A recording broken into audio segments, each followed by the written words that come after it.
अब त सपना सजावल बेकार बाटे।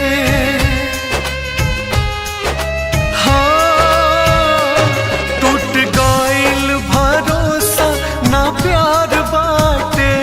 अब त सपना सजावल बेकार बाटे। आँख में हमरा आंसू तू भर गइलू, तू भर गइलू, हाँ भर गइलू।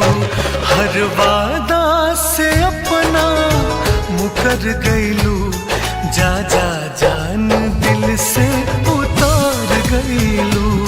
हर वादा से अपना मुकर गइलू, जा जा जान दिल से उतार गइलू।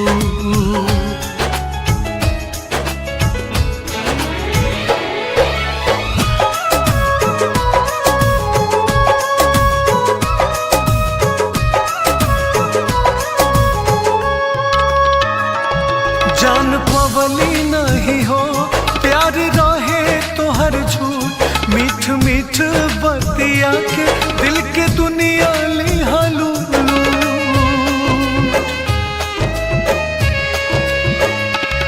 जान पवली नहीं हो प्यार रहे तो हर झूठ, मीठ मीठ बतिया के दिल के दुनिया लिहालू। दिल के दुनिया लिहालू, दिल के दुनिया लिहालू।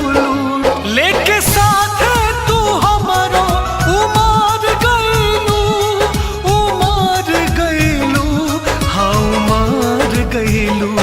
हर वादा से अपना मुकर गइलू, जा जा जान दिल से उतार गइलू।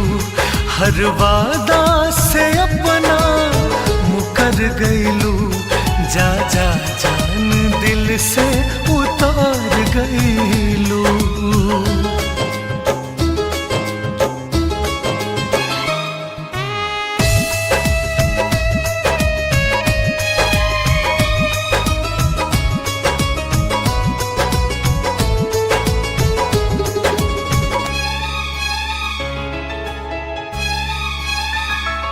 काश मनले रहती अमित बुलबुल के हो बात, आज रिसू के साथे नाही भइल रहित घात।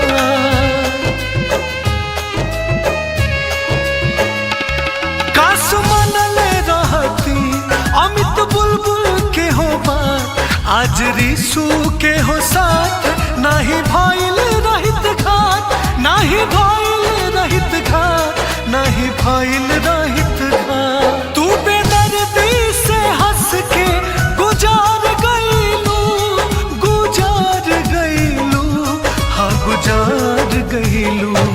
हर वादा से अपना मुकर गइलू, जा जा जान दिल से उतार गइलू। हर वादा से अपना मुकर गइलू, जा जा जान दिल से